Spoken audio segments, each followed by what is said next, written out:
Hey everyone, welcome once again to Fitz in Law School. I'm Fitz, and today we're completely throwing out the entire book. We're throwing everything out, and we're going to talk about something that I wasn't planning on talking about. So, if you are living under a rock, then you might not know that right now we're going through an impeachment inquiry. And what I want to do is I want to talk about legal stuff. I don't want to talk about any of the political stuff. I want to talk about only the legal stuff. And so this is essentially going to be a legal analysis about what impeachment is and what you can actually be charged with in an impeachment inquiry. Okay? So, to start off, let's go through what the system is. Okay? So, the system obviously involves basically every other branch of government that's not being impeached. So it involves the legislative branch and the judicial branch in very specific ways. So to start off, how this is done is it's done by the House first bringing up articles of impeachment. And how they do that is they first bring about an impeachment inquiry, which is what's happening right now as of this taping. So Article 1 of the Constitution essentially says, the House of Representatives shall have the sole power of impeachment. So what that means is that an impeachment, the ability to impeach someone can't come from anywhere else in the government. It's got to come from right there in the House. And so what they do is they essentially do their investigation, and then they draw up articles of impeachment based on those investigations. So that's how the Constitution says. How it actually works in the real world is that there's essentially 6 big committees that are in the House. So then those committees go and do an investigation of kind of whatever the hell they want, and then they draw up articles of impeachment. And then from there, the entire House goes and votes on each one of those articles. That's exactly why people are talking about the big 218 number. That's because that's the majority that's the number of representatives that they would need in the House in order for articles of impeachment to be passed on to the Senate, to essentially be approved and passed on to the Senate. And it can very much fluctuate depending on who's in charge and depending on the things that they're being accused of and on the House itself. So for example, I believe it was Clinton, where Clinton had 40 articles of impeachment that were drawn up against him, and then one was approved by the House, and then it moved on. So, things can just be slightly different and stuff, so we'll see. So then from there, it goes on to the Senate, all right? And so now the Senate, if the House are kind of like the fact finders of the trial, the Senate is the jury. Okay, and so I'm going to quote a piece of the Constitution, but just bear with me here for a second, okay? So, the Senate shall have the sole power to try all impeachments. When sitting for that purpose, they shall be on oath or affirmation. When the President of the United States is tried, the Chief Justice shall preside, and no person shall be convicted without the concurrence of 2/3 of the members present. Judgment in cases of impeachment shall not extend further than to remove from office and disqualification to hold and enjoy any office of honor, trust, or profit under the United States. But the party convicted shall nevertheless be liable and subject to indictment, trial, judgment, and punishment according to the law. So, the House votes on it, it goes to the Senate, and then the Senate is the jury in this matter. And so what that means, and this is where kind of the metaphor kind of breaks down a little bit, is that the Senate actually is the jury that creates its own rules. So whenever anyone talks to you about, here are the elements of the crime, and so because of that he'll be held to, how could he not be convicted because here's the elements and here's what he did, that's not necessarily the case, because the Senate can create their own rules. So they could go as far an extreme as saying, you know what, we're not going to hear this case. That the House might have just voted on it and stuff. However, the Senate doesn't care. We're not going to, Honey Badger doesn't care, so we're not going to do anything like that. They could also kind of pull a Merrick Garland and say, it's too close to the election, let's just push it back to after the election is over. And in which case, if Donald Trump loses, that means that they probably won't pursue impeachment inquiry. And if he wins, then enough time has gone by that maybe people don't care anymore. It would be pretty diabolical, and I mean, that would be tough for Mitch McConnell to really justify. That would really be tough, I think, anyway. yeah, I mean, that would be tough. I don't quite know how he would be able to justify that. But, I mean, who knows? He might. He's, a lot of people were saying that about Merrick Garland and stuff, so maybe. I don't know. But the point is, though, is that this is kind of a political process. This was left up to the political branch of the United States. And so because of that, this is essentially like when they say the court of public opinion, in this case, that actually does matter, because what's happening right now is the Congress is kind of off for 2 weeks, and House members and Senate members are going back to their districts, and they're essentially doing two things. Number one, they're testing the waters to see how their constituents feel about this. And number two, if they've already made up their mind, they're starting to sell this idea to their constituents, because it is a political question, and so it's very important for them to make that determination. It also definitely highlights the fact that if you believe in this, either way, you should definitely call your senator and your representative. Do it. All right. It's a good idea. I worked in the Senate, and I know that they keep tallies, and they kind of present this information to the senator, to the representative. So yeah, they care and they keep track. So definitely do it. So that's essentially how the process is done, is that the House goes and writes up articles, and then they present them to the Senate, or House writes up articles, they vote on them, and then whichever gets a majority in the Senate goes and is sent off to the Senate, and then the Senate allows both sides to present their case, and then after a couple days or a week or whatever, then they hold the vote. And if 2/3 of the members of the Senate go and vote, then that means that he's convicted and he's removed from office. So that could happen. It may not happen. We'll see. It'll be very interesting next couple of months.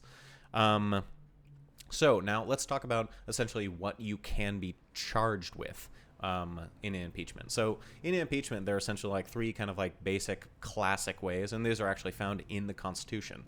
So it's in Article 2, Section 4 of the Constitution. So what it says is, the President, Vice President, and all civil officers of the United States shall be removed from office on impeachment for and conviction of treason, bribery, and other high crimes and misdemeanors. So let's go through each one of those at a time. So treason. Treason is not what most people think, and it's also not apparently what the president thinks it is. Treason is definitely kind of a buzzword, but usually it means something that's kind of very specific. The most classic version of treason is essentially levying war against the United States. So that could mean lots of different ways. That could mean the most basic thing of like aiding and abetting the enemy if you're actually fighting with the enemy against the United States, or if you're like giving them comfort or allowing them to stay in your home or anything like that. I think some of the most recent cases about treason were United States citizens going and sending money to ISIS. And so that still happens. It still happens. It's still possible and all that stuff. But as for bringing up treason charges against the United States or against Donald Trump, I think that'd be kind of a stretch. I don't think that would work. Yeah, I mean, asking a foreign power to help you in an election, that's not really treason, I don't think. But again, the Senate makes its own rules, so they could, but I don't know if that's going to pass the House. We'll see. The second one is bribery, and so bribery is a little bit more classic and a little bit more cut and dry. Bribery is essentially an explicit quid pro quo. Again, I think that I'm not sure how many of the elements any one of these crimes the Senate is kind of going to adopt or say, here's what you need to prove in order for you to prove bribery or in order for you to prove treason. And so they might go and make their own rules when it comes to that, and they will. I think that there might be some elements of bribery or some elements of some of these crimes that like have a definition in common law or in a state statute or something that they could kind of throw out or ignore. I don't think that quid pro quo in terms of bribery is one of them. So quid pro quo is just a classic. You know what it means from real life. It means, you want to get something, fine, you have to give me something. And so it's like it's an explicit promise and exchange of one thing or another. So in this case, it seems like what Democrats are going and claiming is happening is that Donald Trump is saying, okay, we understand that you want these, $371 million worth of military aid for support Ukraine. However, in order for you to do that, you have to do us a favor. Donald Trump said, we would like you to do us a favor, though. And so that's in clear response to what was just said. Clear favor, or yeah, we'd like you to do us a favor, though. And so because of that, that seems to be kind of pretty cut and dry in terms of they were going to get something. Then Donald Trump held up that money. And then he spoke to the president of Ukraine and said, essentially, he said, I know that's going to be a big thing. Like, essentially, like, what he said was, we'd like you to do us a favor, though. And this was directly after the president of Ukraine talked about buying more Javelin missiles. And Donald Trump said, oh, that's great. That's fantastic. Although, we want you to do us a favor. And so that seems to be a little bit more clear that if he may go and have charges brought against him, then it might be bribery based. So that's entirely possible. The third one, is high crimes and misdemeanors, and that's something that you might hear all the time in the news.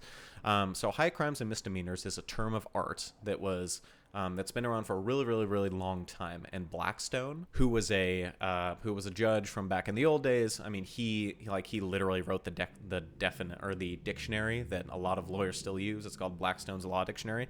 But he went and he was talking about when he defined high crimes and misdemeanors, he went all the way back to kind of British English common law and kind of their judicial opinions about what that term of art means. And essentially what it seems to mean is abuse of power.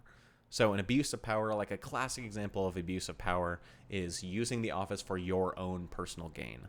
And so it seems like that is also what's kind of like being mixed together with this bribery, is saying not only was he asking for a quid pro quo of Ukraine going and investigating Biden's son, he was also asking for the investigation into Biden's son in order to personally, politically benefit him. So because of that, it seems like those two kind of elements of the impeachment are kind of mixing together. And so that seems like those are probably like the main basis for what this impeachment inquiry is going to be all about. It also seems like there's a lot more things that the House could really go and investigate and could really gain information on. And the interesting part is that we've seen investigations happen throughout this entire presidency. However, we've also seen judges say yes and no.